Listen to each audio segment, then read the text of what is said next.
Guys, what's up? Welcome to my YouTube channel.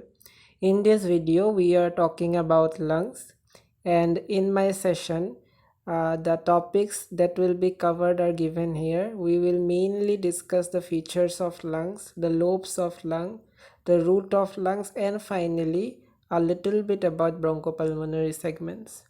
So without further ado, let us start. First we come to the features of lungs. So first we see what is the shape of lung. We know that lung, it is an organ of our respiratory system, and this lung, it is conical in shape. Each lung is conical in shape and it has an apex, a base, borders and surfaces. So let us see the apex of lung. It is blunt and lies above the level of the anterior end of first rib, or you can say that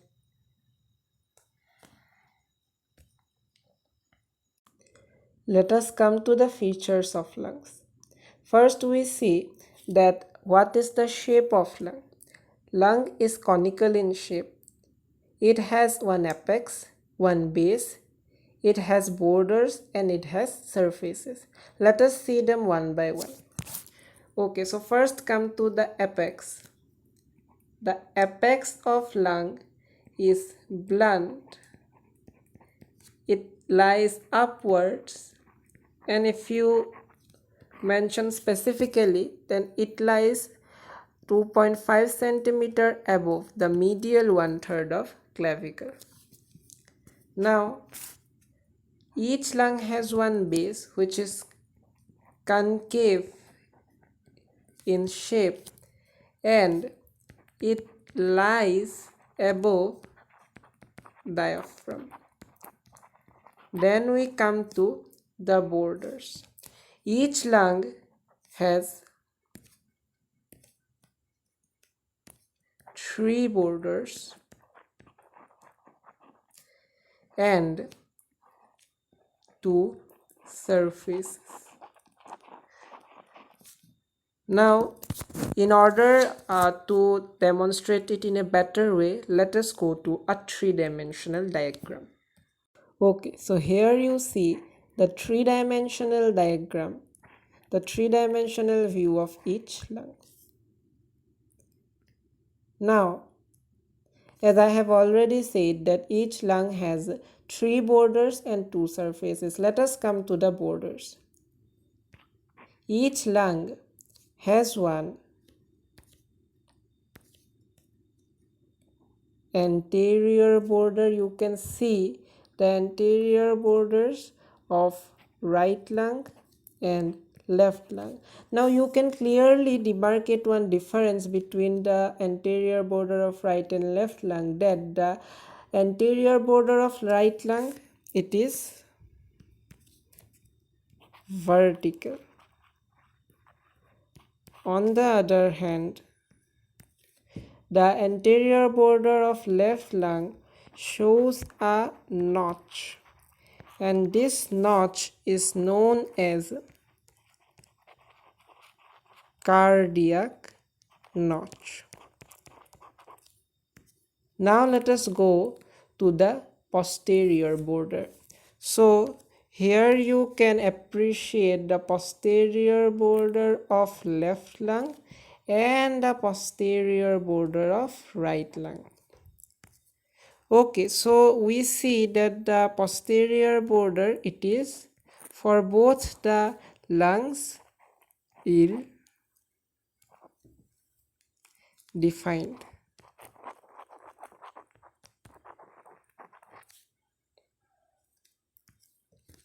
Finally, we go to the inferior border. Here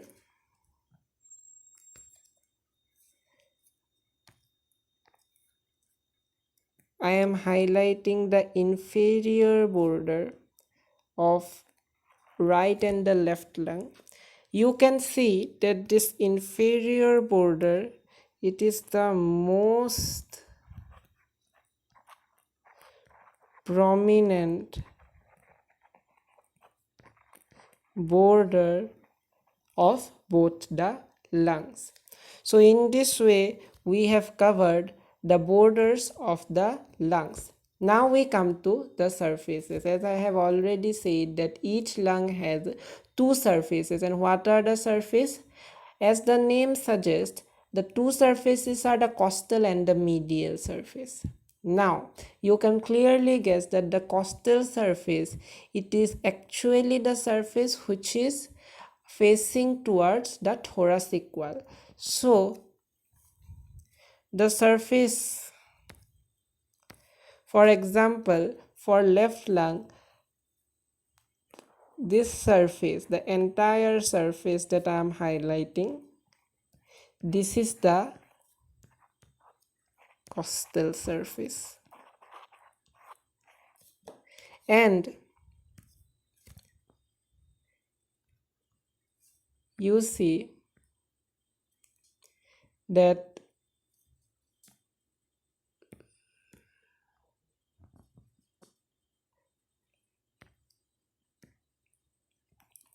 this surface, suppose for right lung, I have clearly showed this surface is the medial surface. Now let us come to the left lung. For the left lung, you can also see that this is the medial surface. Can you appreciate the difference between the medial surface of right and left lung? Yes, this is the cardiac impression. You can see that a prominent cardiac impression is appreciated on the medial surface of left lung, and this impression is due to the presence of the heart, and it is this impression where the heart is fitted. Okay, let us now come to the fissures and lobes of lung. Now here you can see a very simple diagram of lung. Most probably this is the simplest diagram of lung, and here the blue colored notch that I am actually highlighting for left lung, it is nothing but the cardiac notch.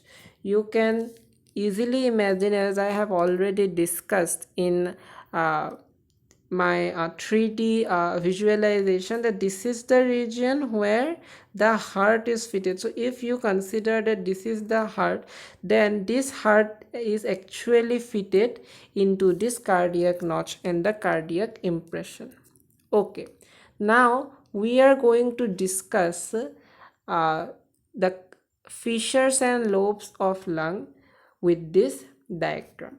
Okay, first we see that for right lung, we are having two fissures. Okay, what are the fissures? One oblique fissure and one horizontal fissure. Clear?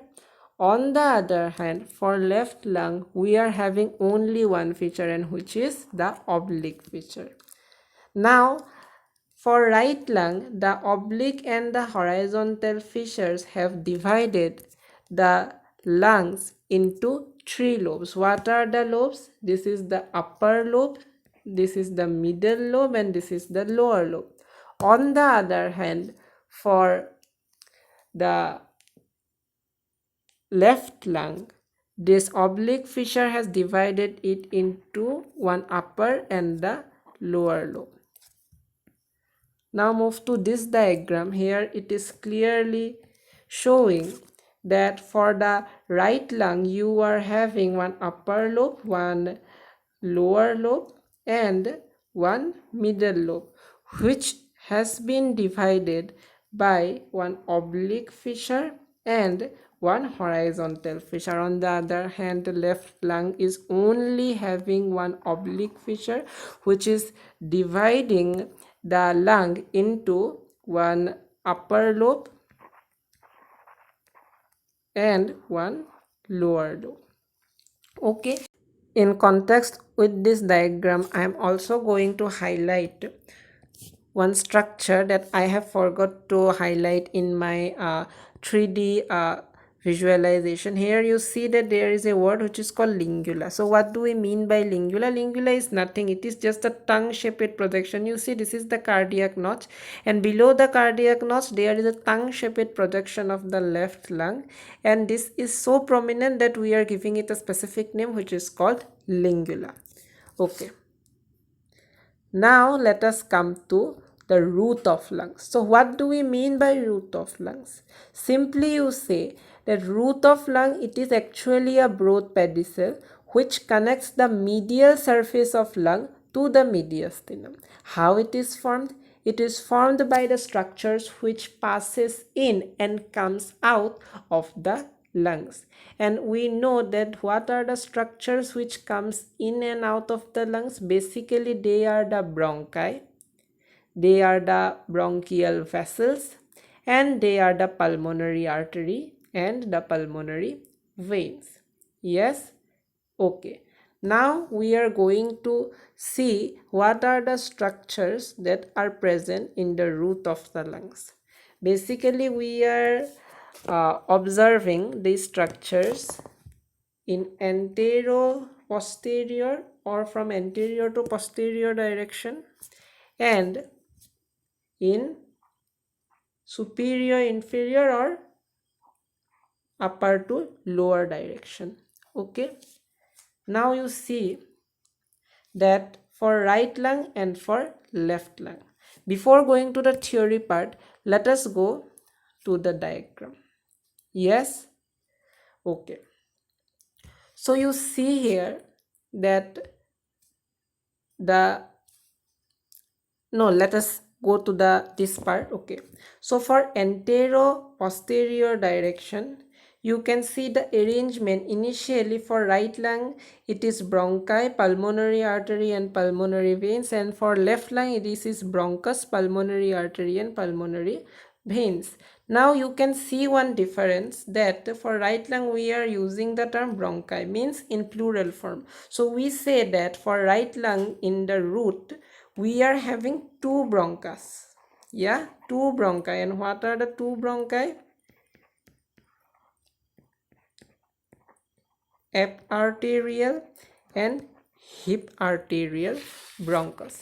Now why it is called eparterial and hip arterial bronchus? Ep means it is present above the pulmonary artery, and hip means it is present below the pulmonary artery. So depending upon the relative location of the bronchus with respect to pulmonary artery, they have been named. On the other hand, for left lung we are having only one bronchus, and then we are having pulmonary artery and then pulmonary veins. This is the arrangement of the structures in antero-posterior direction. Now let us have a look in the superior-inferior direction. But before going to the theory part, let me clear it with the help of the diagram itself. Now you go to this very simplified diagrams. You can see for right lung. Let us start from the right lung. Here I am going to first tell you the color codes. It is a bit confusing that why the veins are colored red. You see there that the pulmonary veins, you see this is the anterior pulmonary, this is the superior and inferior pulmonary veins, and they have been colored red. So this color is due to the fact that pulmonary veins, they carry oxygenated blood. And like we say that there are two veins in our body which carry oxygenated blood. Yes, they are the pulmonary veins and the umbilical veins, and as per the color code they are colored red in diagrams. Okay, now you see the arrangement of the structures of root of right lung. First, this is the eparterial bronchus.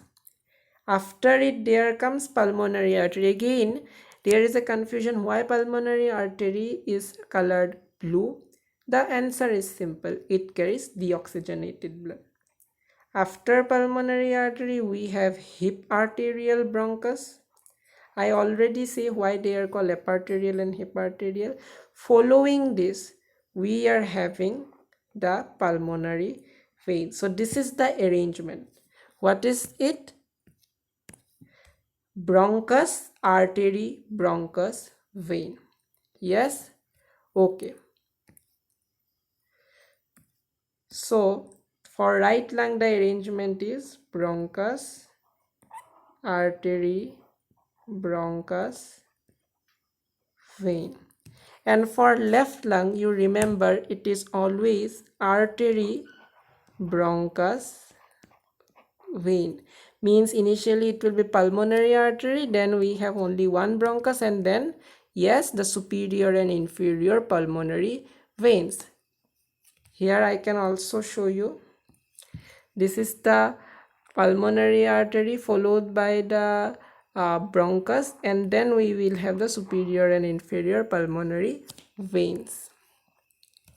Here in this diagram also you can see for the left lung you have artery, bronchus and vein. Pulmonary artery, bronchus followed by pulmonary vein, A, B, V. Okay, now we come to the blood supply and the nerve supply of lungs. Now under blood supply, we will have arterial supply and the venous drainage. First we come to arterial supply. Right lung is supplied by one bronchial artery, and this is a branch of right posterior intercostal artery. On the other hand, left lung, it is supplied by two bronchial arteries, and they arise from descending thoracic aorta. Okay, now we come to the venous drainage. On each side we will have two bronchial veins. So for right lung we have two right bronchial veins, and for left lung we will have two left bronchial veins. And right bronchial veins, they drain into azygos vein. On the other hand, left bronchial veins, they drain into hemiazygos vein. Now finally we come to the nerve supply. So lung is innervated by sympathetic and the parasympathetic nervous system. Okay, let us first come to the sympathetic nervous system. Sympathetic nerve, it arises from the second to fifth spinal segment, and it arises from the lateral horn cells. We know this. And what will be its function? It will cause bronchodilation. Yes. On the other hand, the parasympathetic nervous system, it will have sensory motor and secretomotor function, remember, and it will actually cause bronchospasm. So basically we see nerve supply is from autonomic nervous system. Now, after discussing the basics of lungs, we are just having a look about the differences between right lung and left lung on different aspects. So first thing, the shape and the size. We see that the right lung, it is shorter and broader. On the other hand, left lung, it is longer and narrower. Now about the size, we already say that right lung, it is heavier. Sorry, the right lung, it is actually right lung is heavier. It weighs about 700 gram. On the other hand, left lung, it is about 600 gram. The most important thing is that the cardiac impression. Yes, for left lung we can see a deep cardiac impression. On the other hand, for right lung, the cardiac impression is not prominent and it is mostly absent. Okay, another one important difference you can see in terms of lobes and fissures, that for right lung you have 2 fissures and 3 lobes. On the other hand, for left lung you have only 1 fissure and it has 2 lobes. Okay, now in Viva, the externals are very fond of asking the differences between right lung and left lung, and what the students mistake, that they simply say that for left lung we are having 1 fissure and for right lung we are having 2 fissures. But no, the fissures and lobes are not the differentiating features between right and the left lung, because in some anomaly it has been evidenced that even for the left lung we are having more than 1 fissures. So what is the differentiating point? The differentiating point, it is the presence of cardiac notch, the sharp anterior border, and the presence of lingula. So this is mainly forming the differentiating spot between right and the left lungs. Clear? Okay, so let us come to the final topic of today's discussion, that is the bronchopulmonary segments. So what is bronchopulmonary segment? It is basically the area of lungs supplied by a segmental bronchus and this accompanying pulmonary artery branch. Now here in this definition we are using mainly two terms, that segmental bronchus and the accompanying pulmonary artery branch. Both of them carry significance. How? Let us see. First we see what do we mean by segmental bronchus. In this diagram you can see that for a trachea it divides into right and left bronchus, and after this it will be divided into lobar bronchi and then the segmental bronchus. Okay, and this segmental bronchus, they will actually supply each bronchopulmonary segments separately. Therefore you have for each bronchopulmonary segment a separate segmental branch, a segmental bronchus, and similarly segmental branch of pulmonary artery. Yes, here we see the features of the pulmonary segment. What are they? They are well-defined anatomic, structural, functional units of lungs. Okay, and they are aerated by one tertiary and segmental bronchus. This carry a very important clinical significance. And what is the significance? The significance is that it helps in the resection of lungs. For example, a particular portion of lungs is infected and we have to resect it surgically. Then how can we perform it? Remember that for each segment, for each bronchopulmonary segment, the infection generally is not spread to the other segments. So we are mainly going to surgically resect that segment of a lung, that bronchopulmonary segment which gets infected. Yes, now we are now identifying what are the different bronchopulmonary segments. Yes, okay. Another feature you are seeing, that each segment is pyramidal in shape. Let us see the shapes of the bronchopulmonary segment. I have written a chart. This is the for right lung and this is for left lung. Now you can see that for right lung we have two lobes, upper, middle and lower, and on the other hand for left lung we are having two lobes, upper and the lower lobes. Okay, so for upper lobe and for upper lobe of right lung we are have mainly 3 bronchopulmonary segments, middle lobe 2, and for lower lobe 5. Okay, and for left lung we have for upper lobe 5 bronchopulmonary segment, and for left lower lobe we have again 5 bronchopulmonary segments. I'm not going to read them because they are also written in your book.